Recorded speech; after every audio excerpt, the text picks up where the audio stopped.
Hey everyone, we are back on day two's screencast talking about meeting individual students' needs in a variety of ways.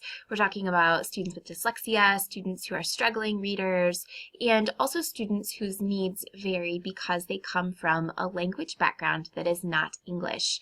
So we have English language learners in our classrooms, and their needs are a little bit different than the needs of a child who's come in speaking English for the entirety of their lives when we're talking about phonics. So we want to think about that rich and amazing background that these students bring with them and how to harness that and use that in our instruction while understanding that there will be particular areas that we're going to have to pay attention to when working with kids who are English language learners as we teach them phonics.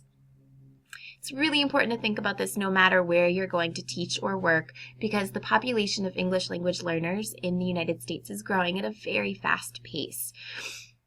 There are kids who are English language learners who are already literate in their dominant language, in their home language, and they're actually going to learn to read and write more quickly in English because of this.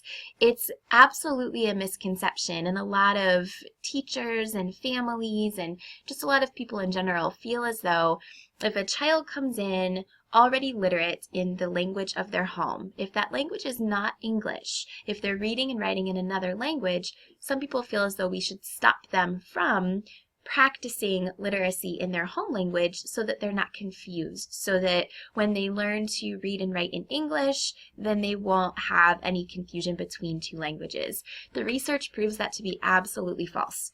Children who come in who are literate in another language, in their dominant or home language, and they try to learn how to read and write English, this is actually a benefit. It's an asset to them in many, many, many ways. They understand how words work. They understand how print works. They know that print has meaning, and they know that the way print has meaning is by these sound-symbol relationships.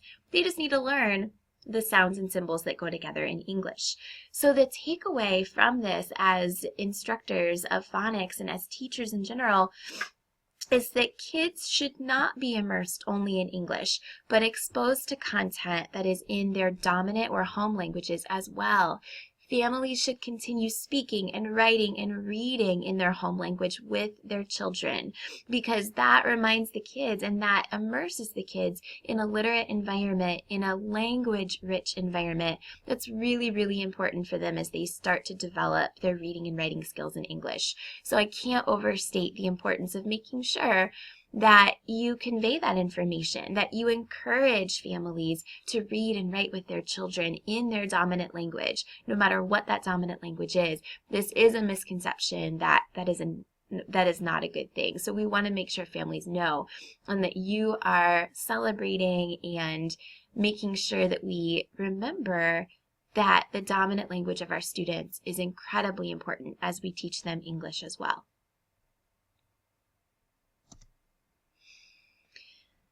We'll talk more as our class session unfolds and as we are in class together about strategies for teaching English language learners. You'll find that that's really just good teaching, but for now, since we have a limited amount of time in these screencasts, we're going to move on to meeting students' needs and thinking about meeting the needs of readers who struggle in general with reading. They might not have an identified learning disability, and it might not be a learning disability. They might simply be progressing at a different pace than their peers. So we want to make sure that we can identify where their struggle or their challenge is, and that we can work with the children who have a struggle in reading to overcome whatever that struggle is.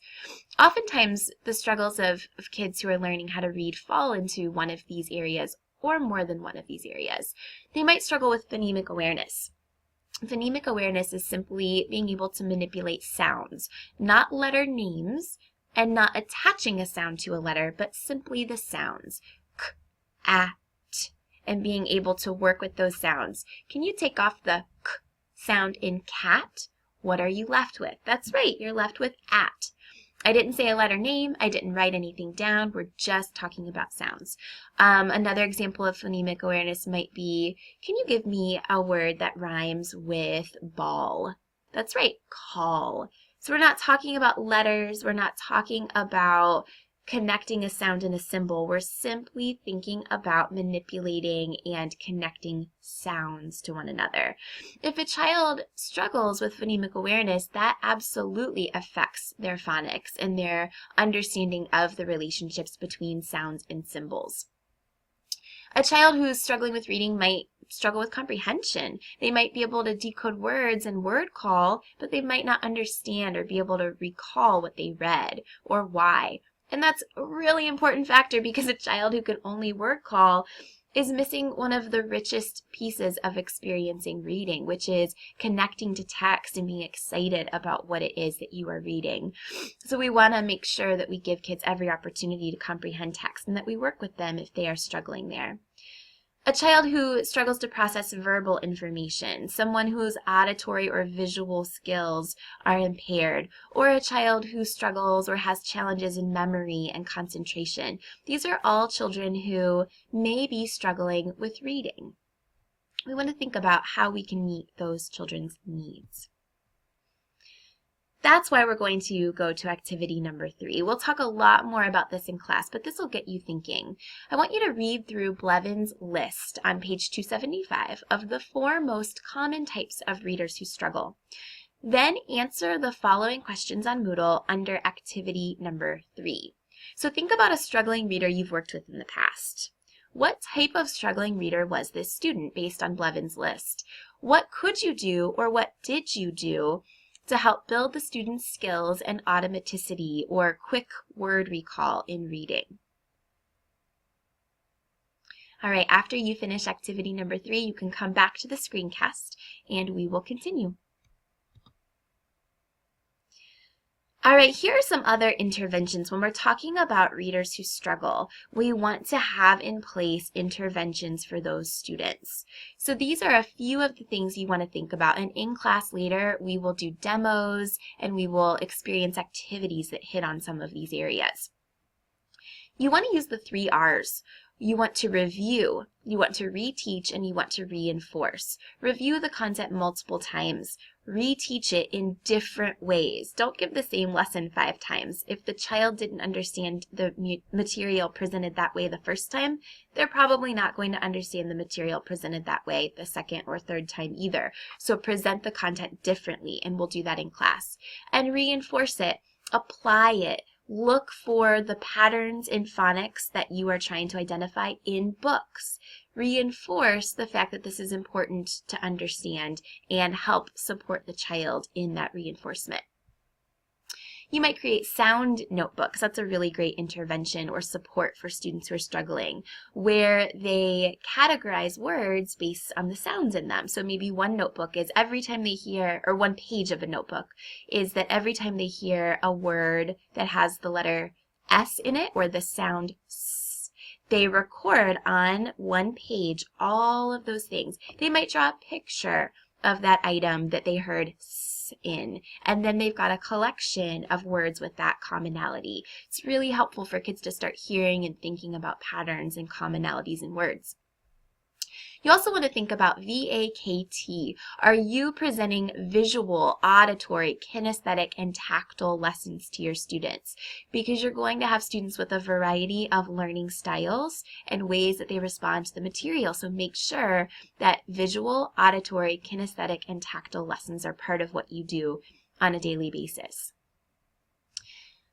Now, a lot of people, and you read this in your readings for today, find that teaching phonics to older students, and we're talking about 3rd grade is right on the cusp of this, and then moving into 4th grade and beyond.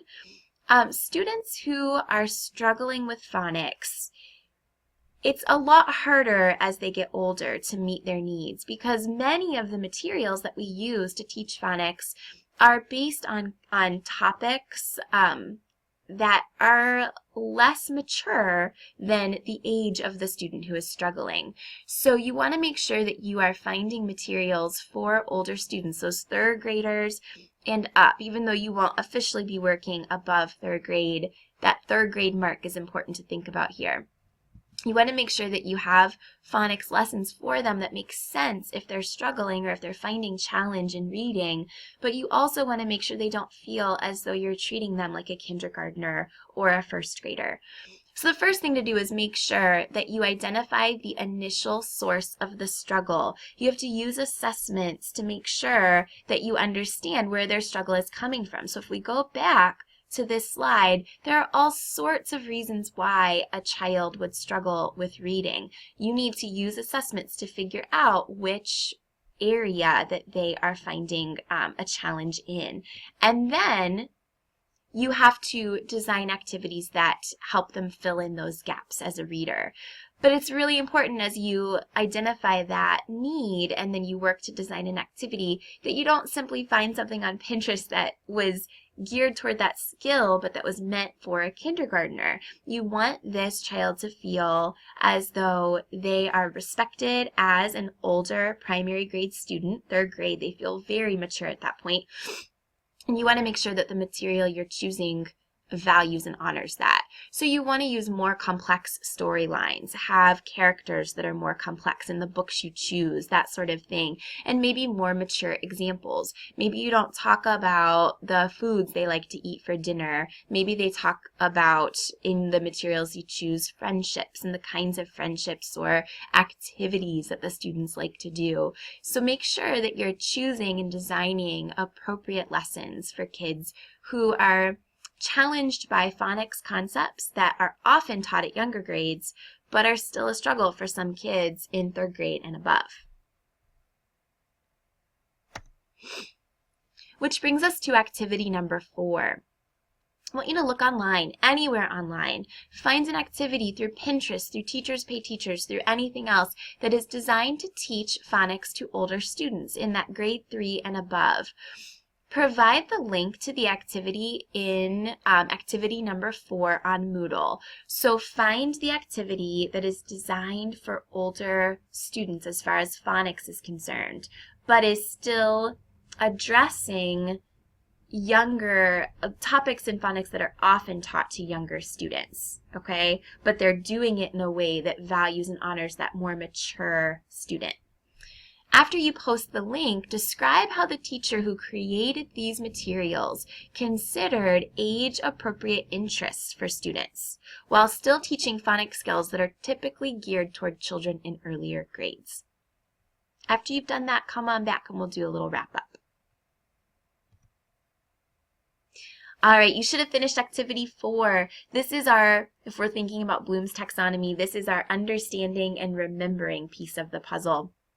So when you come to class today, when we engage together, we're moving up into application, and we'll do a lot of activities to think about meeting the needs of many, many students.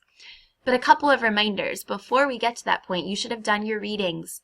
You should have completed this screencast and all of the activities within it. And you also should have completed quiz number 1 on Moodle, which is a nice summary of the content that you read and learned about in this screencast. So make sure after you sign off here, you complete all of these things if you haven't already, and I will see you in class.